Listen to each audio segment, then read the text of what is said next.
Chapter 3, yan, 3, 2 to 7, and Titus chapter 1, verse 6 to 9. Okay, may English siya, pero actually ko yung term sa English, binagay ko po yan ang term sa Tagalog. So, makikita naman po natin dyan, ano po, kung bakit tayo naging pastor, ito po yung aking naging katangian. Ito po tayo, hallelujah, mga tapos sa Bible School, nung tayo ay nakitahan ng ating potential, ay nabuhay tayo na maayos, above reproach. Amen? Hindi beyond reproach. Hindi po untouchable. Kung tayo, pastor ngayon, at medyo mayaman na hindi pa rin tayo untouchable kung tayo nagkasala, dapat ay managot pa rin tayo. Amen? Kasi sabi, wala katintasan. Maganda ang reputasyon. Lahat po tayo, mga pastor, maganda ang reputasyon natin. Ano po po? The husband of one wife. Hallelujah. Isa lang po ang asawa. Hanggang ngayon ako, isa pa rin. Kaya akong balak dagdagan o bawasan. Next, parang naman yan. 20 yan eh. Yung verses na yan, marami pa po. Sige, next. Sober-minded. Ginagawa ang maayos ang isip. Hallelujah. Amen. Wise. Maisip. Marunong tayo mag-isip ng tama. Desisyon ng tama. Pastor tayo. Marami tayo ating gagawin. Maganda ang pag-isip. Self-control. Hindi may pagpipigil sa sarili. Amen. Meron po ba tayong pagpipigil sa sarili? O nag-high blood ka kahit 60 lang yung blood pressure mo. Galit ka pala sa bahay. Hindi po tayo gano'n. Amen? Amen po ba? Sana ito basic basic reminder lang po.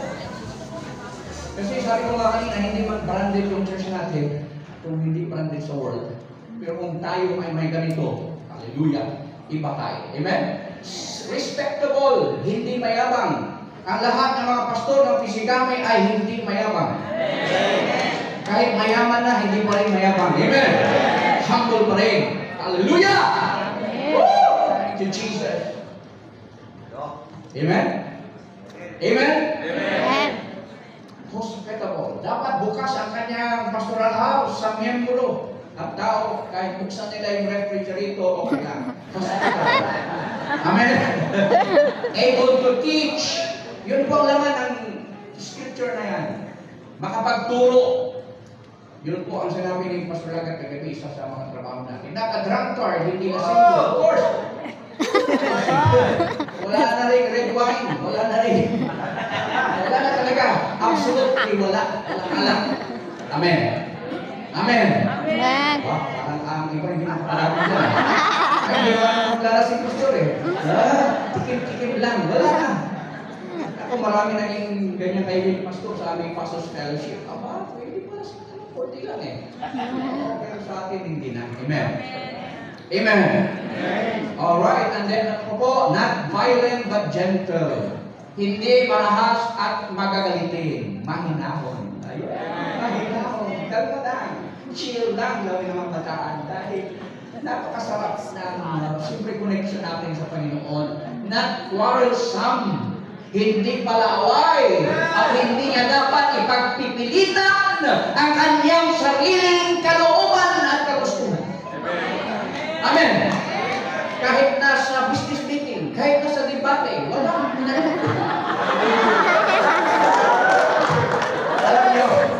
Alam niyo po, kami mga bola natin kung bakit ang pastor lang. Last convention kasi, ang mga membro natin, mga leaders natin, parang na-offend. Kasi tayo mga pastor, pag nagsalita, kala natin na may parang gobernador ng baulan ng not bago na si gobernador ng Cebu at sa not a lover of money. Hindi gahaman sa pera. Pero kailangan natin ang pera. Kasi kung wala kang pera, wala ka rin. Kailangan natin ang pera. Hallelujah! And then, he must manage his own household well, with all dignity, keeping his children submissive. Dapat ay pinamamahalaan niyang mabuti ang kanyang sariling tahanan. Can you say amen to that? Nagpapasakop ang kanyang mga anak at may lubos na paggalang. Ayan. Palagi ko sinasabi sa mga anak ko, pag hindi kayo tumuwid at maayos at maglingkod sa Lord, hindi na ako magpapasto. At hindi ka nananapin kayo masusuportahan. So, salamat sa Lord. Sila'y nakikinig. Amen? Amen? Alam niyo, mahirap kung hindi na makikinig sa atin yung pamilya natin. Yung asawa. May kaibigan ako yung pastor kasi ako mahaba siguro mag-preach. Oo. Nung nag-impose sila sa church nila, ay bahay lang muna nila. Pero habang nag-preach yung husband, yung misis naglalaban na sa likod. Yung misis na. So yung mga misis ha, dapat makinig. Naglalaba. Pastor's wife yun. Kaya ayun mga pastor. Alam niyo ako, number 1 inspiration ko, si pastor. Kaya nag-preach, grabe singin namin siya. Amen.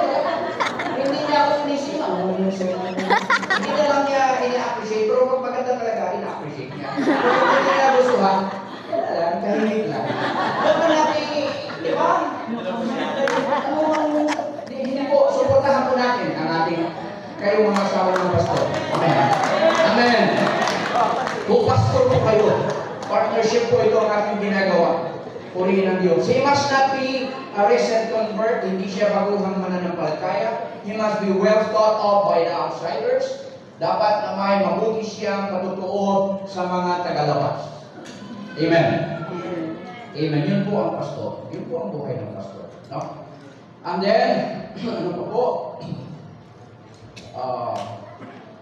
His children are believers and not open to the charge of debauchery or insubordination.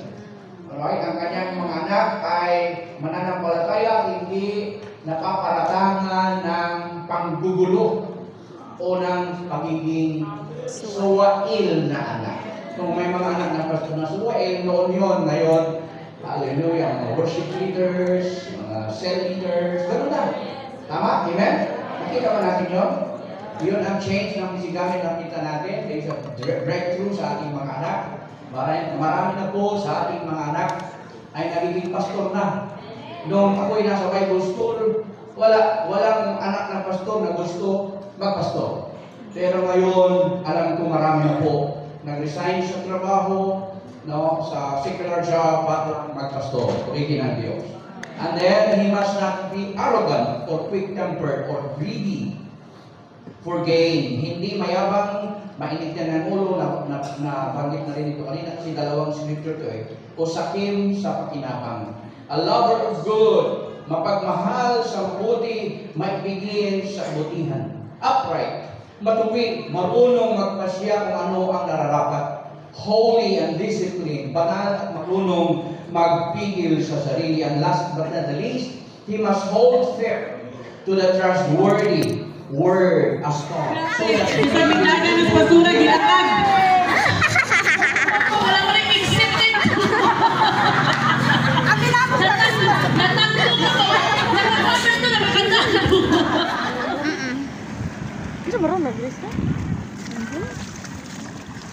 Mag-baptize na sila, guys.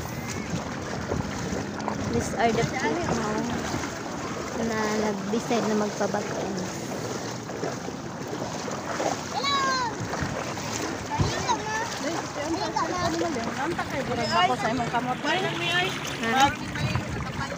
Mukha kadala pa yung cellphone. Yes. We are the witness. Huy, basig. Huy, lalong matamad ka. Kanay mo cellphone lagi ron.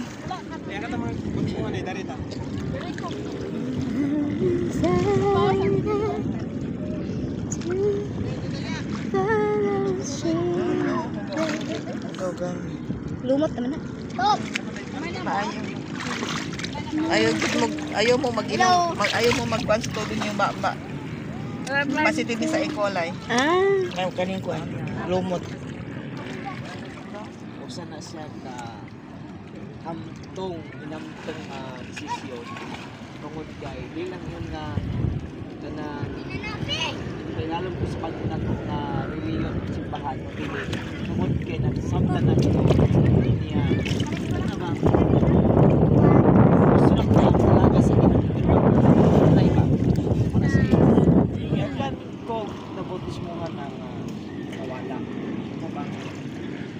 balik sila sa pagkakas. Tapos suko. Mas may tanta. Ginagawa lang sa kayo. Tara yun.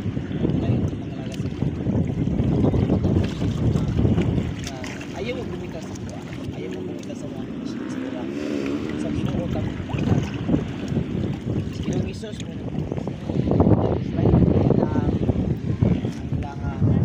All my life you have been faithful. All my life you have been so good.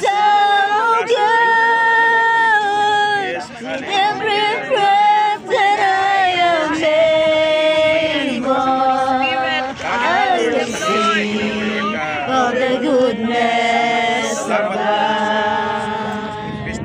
Your goodness is running after me. Your goodness is running after me. Your goodness is running after me. Your goodness is running after me. I have been faithful.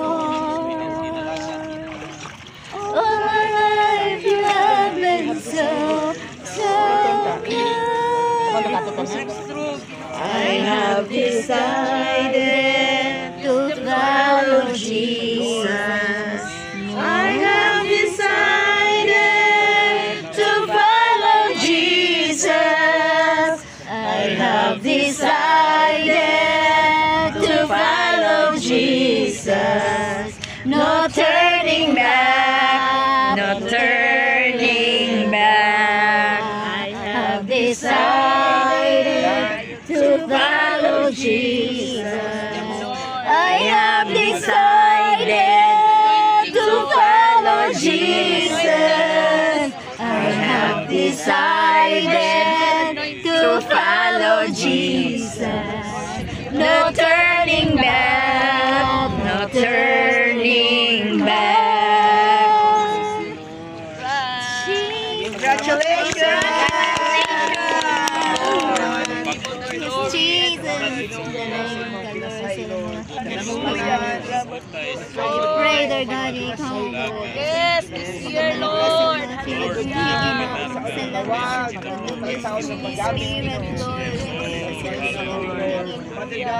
Hag mga butang, Lord, ang ilang mahimo diha sa inyong pangalan. Thank you, may magpagamit sila, Lord, diha sa inyong kahimayan. Amen. God, Jesus. Amen. Yes, Jesus. Jesus. Jesus.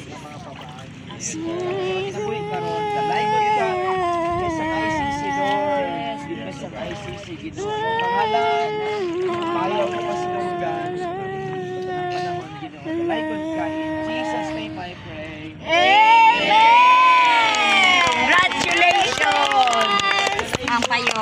Payang. Ala, lalubat. Maligo ka mo? Yeah. Manihapon. Bye! Ka dito.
Amen.